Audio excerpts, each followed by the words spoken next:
welcome. It's nice to have you here. You're back with a new record, We the Common. That's true. Thanks for having us. No, it's great. You've been gone actually for a couple of years. I've heard a little bit of the story behind this one, that you actually had to leave to get this record. You had to go find some inspiration somewhere or something, but you had to get away from the business. Is that right? I think so. I didn't realize it at the time, but I think I was pretty tired of being on tour, and I wasn't really writing songs because I didn't think that I had anything to write about because I was always on tour. Well, it's kind of interesting that we get in that little bubble, I guess, in our lives, and you think you're going somewhere.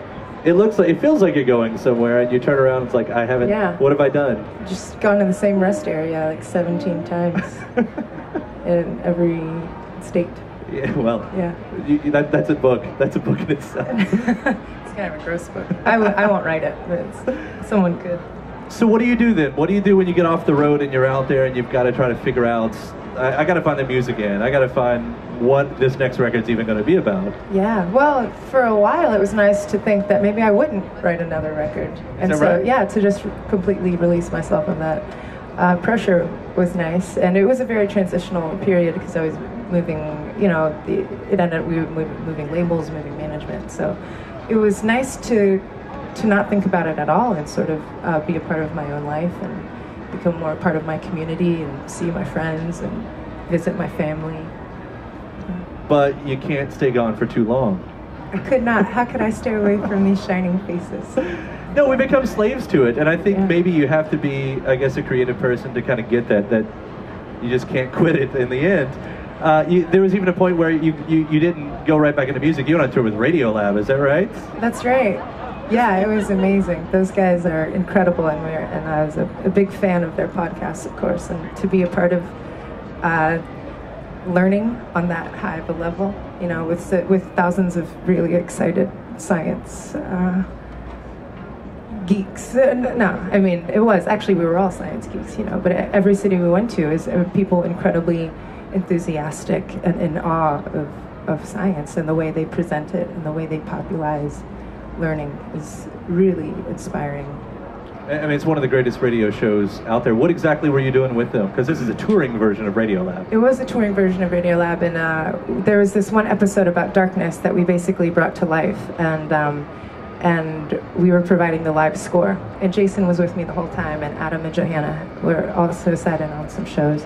And so there are different chapters, and we teamed up with Dimitri Martin, who's the comedian MC, called it a nerd circus, and it's true. It was Radiolab, and then we were scoring, and there's this dance company that also projected lights and incredible shadow play, and we would just bring these stories to life. And there's one about this guy who gets locked out of his space station, this astronaut. That's a total bummer.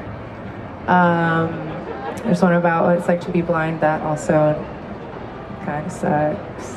But it was all incredibly educational, and every night it was, the way they presented is so innovative that it was really an honor to be a part of.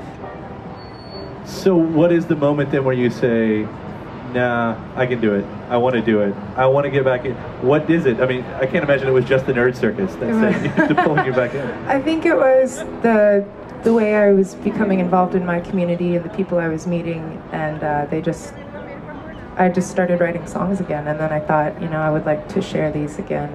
And you miss being on tour, you miss playing in front of people, because that kind of energy can't be replicated anywhere else. It can't be simulated, and that's what always brings you back. What it was I was home and able to reconnect, or actually forge connections with humans in a way that I hadn't before, and it makes you miss the kind of connection you do have, which is playing live.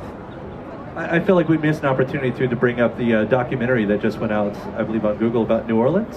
Oh, right. It's your trip to New Orleans. That's right. What exactly was that the whole? Because that's not the first. This is like a second trip down there. It was the second trip. There's this amazing organization called Air Traffic Control. It's based in San Francisco, and they exist only to help musicians with their social activism. And they're from the women who produce the Tibetan Freedom Concerts, and they bring groups of musicians every year to New Orleans to basically learn about post-Katrina conditions and figure out how communities are rebuilding, because that's the hub of American music. It's the home of music, and so and music is such an incredible part of the culture. And so we go back there and we learn from community leaders what's been happening, and then we play benefit show for those organizations. And that is basically the launching pad for everybody to go back to where they come from and try to better integrate activism in their work. And it all ties back in right into the songwriting of this record. I think there's even a line in it that I guess I go back to time and time again, is "We die until we try." Yeah. Thanks. No one ever listens to the lyrics. Thanks. Duh. Thank you.